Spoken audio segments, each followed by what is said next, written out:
Jamal Robinson, a history teacher, drove into Trevor Smith's car wash with a spring in his step. He had a school event later and wanted his car to look its best. As he pulled up, Trevor, the owner, barely glanced at him, focusing instead on a group of white customers who had arrived after Jamal. "I'll be with you in a minute," Trevor called out, not bothering to hide his disdain. Jamal waited patiently, watching as Trevor attended to the other customers with surprising efficiency. After what seemed like an eternity, Trevor finally approached Jamal's car. Well, what do we have here?" Trevor sneered, eyeing the modest sedan.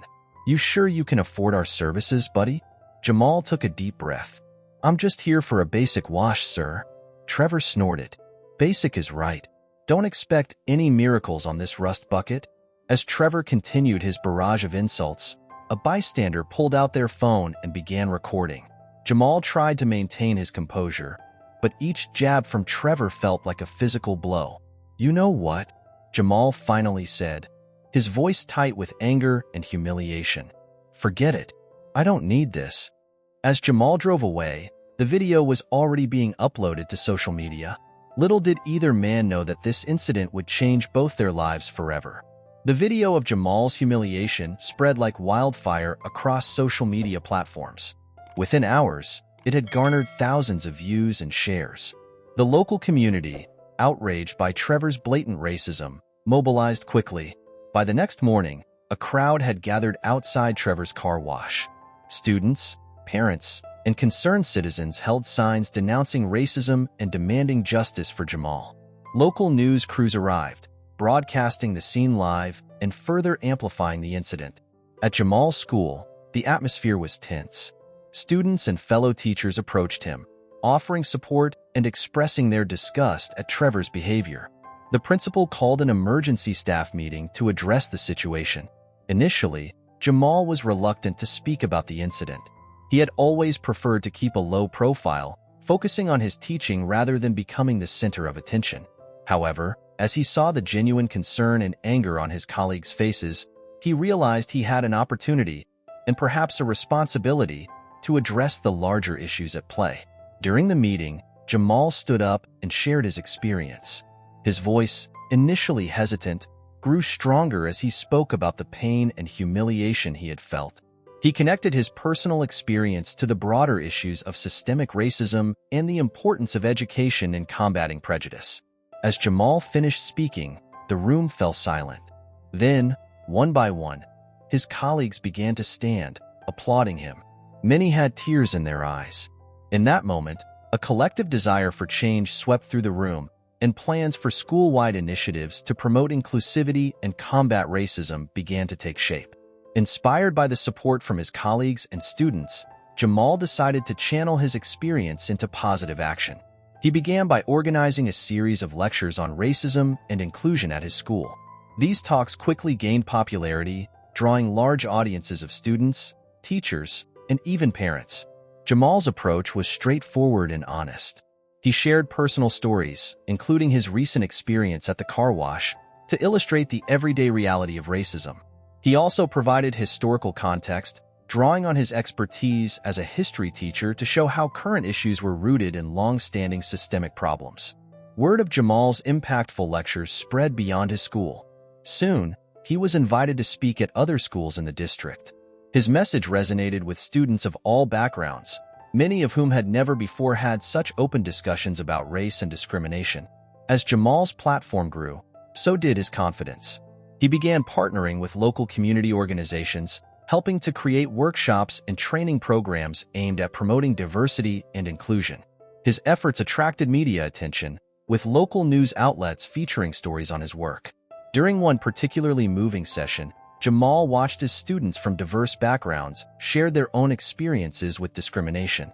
The openness and vulnerability displayed by these young people deeply affected him. He realized that by speaking out, he had created a safe space for others to do the same.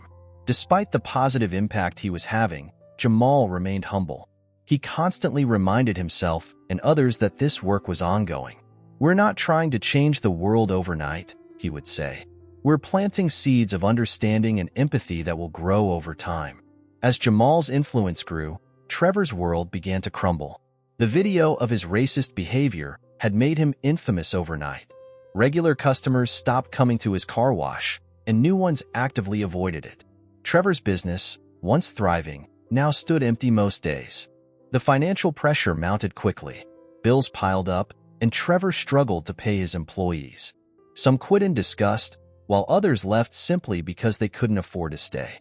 Trevor found himself working longer hours, trying desperately to keep the business afloat. Despite the clear consequences of his actions, Trevor's initial response was to double down on his beliefs. He blamed cancel culture and oversensitivity for his troubles, refusing to acknowledge the harm he had caused. This attitude only served to further alienate him from the community. Local business associations distanced themselves from Trevor. Invitations to community events stopped coming. Even some of his longtime friends began to avoid him, not wanting to be associated with his toxic reputation.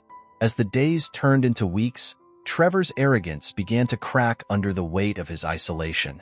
Alone in his failing business, he had moments of doubt. Was he really in the wrong? Had his actions truly been that bad? But these moments of self-reflection were quickly buried under layers of defensiveness and anger. One evening, as Trevor locked up his nearly empty car wash, he caught his reflection in the window. For a brief moment, he saw himself not as a victim of circumstance, but as the cause of his own downfall. The realization hit him hard, but old habits die hard. Instead of confronting his flaws, Trevor pushed the thought away, clinging to his familiar prejudices like a lifeline in a storm of his own making. Weeks after the incident, a community event was organized to promote diversity and inclusion. Jamal was invited as a guest speaker, while Trevor, seeking to salvage his reputation, decided to attend anonymously. As fate would have it, the two men found themselves face to face in a crowded hallway during a break. The atmosphere instantly became charged with tension. People around them fell silent, watching with a mix of curiosity and apprehension. Trevor, caught off guard, attempted to justify his actions. "Look, I didn't mean any harm. It was just a joke, you know? People are too sensitive these days," he muttered, his voice lacking conviction. Jamal, maintaining his composure, responded firmly. "A joke? Do you realize the impact of your words and actions? They don't just hurt me. They perpetuate a cycle of discrimination that affects countless people." Trevor shifted uncomfortably and used to being confronted directly. "You're blowing this out of proportion. It's not like I'm some kind of monster," he retorted defensively. Jamal took a deep breath before replying. "I don't think you're a monster, Trevor, but your actions were monstrous. They reflect a deeper societal problem that we need to address." The conversation continued, with Trevor struggling to maintain his defensive stance in the face of Jamal's calm and reasoned responses. Onlookers watched as Jamal skillfully dismantled Trevor's weak justifications, exposing the flawed thinking behind his racist behavior. As the exchange came to an end, neither man felt victorious. Trevor left feeling shaken, his worldview challenged in a way he couldn't easily dismiss. Jamal, while proud of standing his ground, felt a mix of exhaustion and frustration at the realization of how much work still needed to be done. The encounter, brief as it was, left both men with much to ponder. It marked a turning point, though neither fully realized it at the time. In the weeks following their encounter, both Trevor and Jamal began to experience shifts in their perspectives. Trevor, initially resistant to change, found himself haunted by Jamal's words. Desperate to understand and potentially salvage his reputation, he reluctantly attended a local support group focused on overcoming prejudice.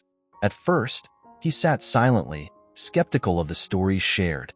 But as weeks passed, he began to listen more intently, hearing experiences that challenged his long-held beliefs. One session particularly affected Trevor. A young man shared how casual racism had impacted his self-esteem and career prospects. The story bore striking similarities to what Trevor had done to Jamal. For the first time, Trevor felt a genuine pang of remorse. Meanwhile, Jamal's influence continued to grow. He received invitations to speak at conferences and schools across the state. His message of resilience and education as tools against racism resonated widely. Despite his growing profile, Jamal remained grounded, always connecting his talks back to real-world experiences and actionable steps for change. During a high-profile conference, Jamal surprised the audience by mentioning Trevor. Instead of vilifying him, Jamal used Trevor's actions as an example of how deeply ingrained prejudices can be and how dialogue and education could lead to change. "It's easy to dismiss people like Trevor as lost causes," Jamal said. "But if we do that, we're part of the problem. Real change happens when we engage, even with those who've hurt us." This approach sparked controversy. Some praised Jamal for his compassion, while others criticized him for being too lenient. Jamal stood firm, arguing that lasting change required understanding and forgiveness, not just condemnation. As news of Jamal's speech spread, it reached Trevor. Hearing how Jamal had spoken about him, not as an enemy, but as someone capable of change, shook Trevor to his core. It was a kindness he knew he didn't deserve, and it became the catalyst for a deeper, more genuine commitment to changing his ways. As Trevor delved deeper into his journey of self-reflection, he made a startling discovery about his family history. While researching his genealogy, he uncovered documents revealing that his ancestors had been slave owners in the pre-Civil War South. This revelation hit Trevor like a thunderbolt, forcing him to confront the ugly truth of his family's past and its connection to his own prejudices. Shaken by this discovery, Trevor felt compelled to learn more about African American history. He began reading books, watching documentaries, and attending local lectures on the subject. Each new piece of information chipped away at the foundation of his previously held beliefs. One day, while attending a community event, Trevor ran into an old friend, Mike, whom he hadn't seen in years. Excited to reconnect, Trevor started talking about his recent experiences and newfound knowledge. However, Mike's reaction was not what Trevor expected. "What's happened to you, man?" Mike asked, visibly uncomfortable. "You used to be fun. Now you're all PC and stuff."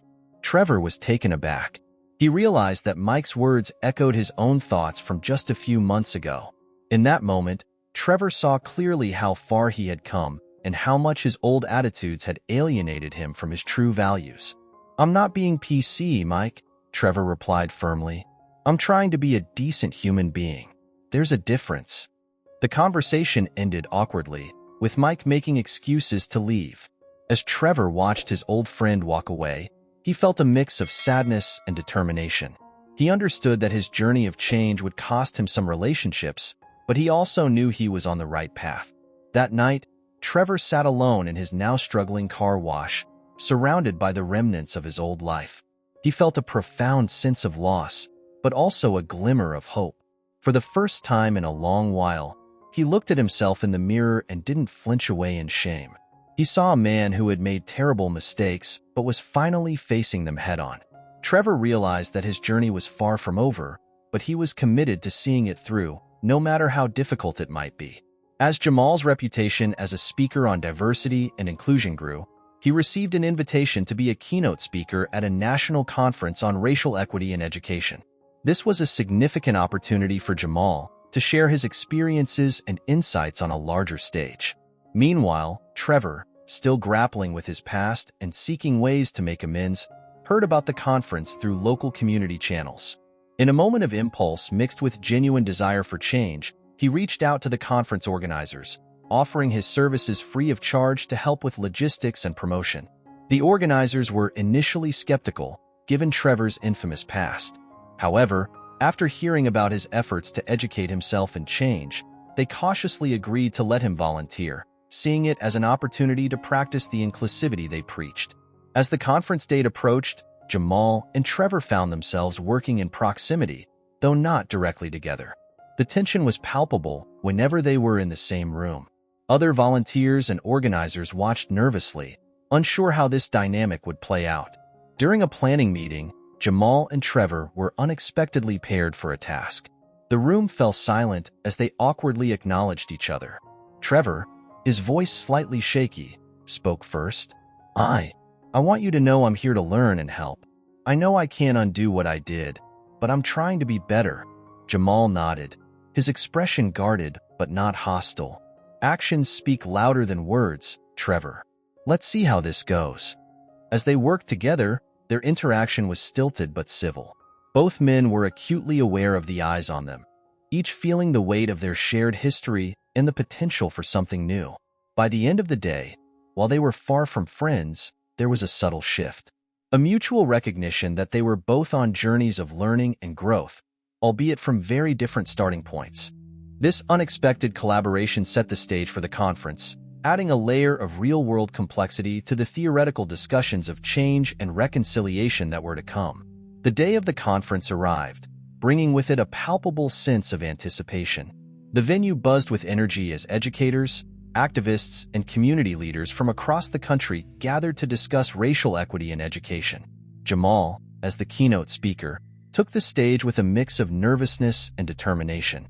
He began his speech by recounting the car wash incident, using it as a launching point to discuss broader issues of systemic racism and the power of education to combat prejudice. As he spoke, his eyes occasionally met Trevor's in the audience, adding weight to his words about personal growth and community healing. Trevor, sitting among the attendees, felt every word acutely.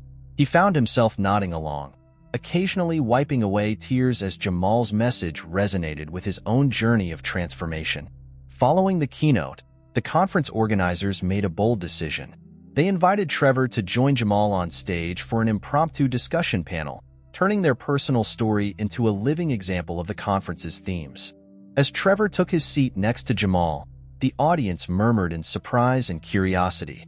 The moderator began by asking them both to share their perspectives on their shared experience and subsequent journeys. Trevor spoke first, his voice shaky but determined. "I was wrong. Deeply, terribly wrong. My actions were inexcusable, but they were also a symptom of a larger problem, one that I'm still working to understand and overcome." Jamal followed, his tone measured and thoughtful. "What happened to me was painful, but it's also opened doors to important conversations. Trevor's presence here today is proof that change is possible, even if it's not easy." As the discussion progressed, the audience watched in awe as these two men, once on opposite sides of a viral video, engaged in an honest, sometimes uncomfortable, but ultimately constructive dialogue about race, privilege, and the path to genuine understanding. The session was reaching its conclusion when a commotion erupted at the back of the hall. A group of protesters had entered, carrying signs with inflammatory messages opposing the conference's mission of inclusivity and reconciliation. As the protesters made their way towards the stage, security personnel moved to intercept them. The audience turned in their seats, a mix of shock and concern rippling through the crowd. Jamal and Trevor exchanged a worried glance. Their conversation abruptly halted. One protester, more aggressive than the others, broke through the security line. He rushed towards the stage, his face contorted with anger. "You're the racist from that video," he shouted, pointing at Trevor. "How dare you show your face here?" Before anyone could react, the man lunged at Trevor. In a split-second decision that surprised everyone, including himself, Jamal stepped between them. "Stop," Jamal commanded, his voice firm and authoritative. The attacker froze, confusion replacing his rage. The entire room held its breath. Jamal, standing protectively in front of Trevor, addressed the man and the crowd. "This man," he said, gesturing to Trevor, "is not the same person from that video. He's here because he's changed, because he's trying to be better. If we can't accept that people can learn and grow, then what are we even doing here?" Trevor, stunned by Jamal's defense, felt a wave of emotion wash over him. The shame he'd been carrying for months mixed with an overwhelming sense of gratitude. As security led the protester away, Trevor stepped forward. With tears in his eyes, he faced the audience. "I don't deserve Jamal's kindness," he said, his voice breaking, "but I'm going to spend the rest of my life trying to earn it. I was wrong, and I'm sorry. To Jamal, to all of you, to everyone I've ever hurt with my ignorance and hate, I'm sorry." The room was silent for a moment before erupting into applause. It wasn't just approval they were expressing, but a collective recognition of the powerful transformation they had witnessed. As the conference concluded, Jamal and Trevor stood side by side, no longer as victim and aggressor, but as allies in the fight against racism. Their story, which began with an act of humiliation, had become a testament to the possibility of change and the power of forgiveness. The incident, which could have ended in violence, instead became a powerful illustration of the conference's message. It left attendees with a tangible example of how education, empathy, and a willingness to change could transform even the most unlikely individuals into advocates for equality and understanding.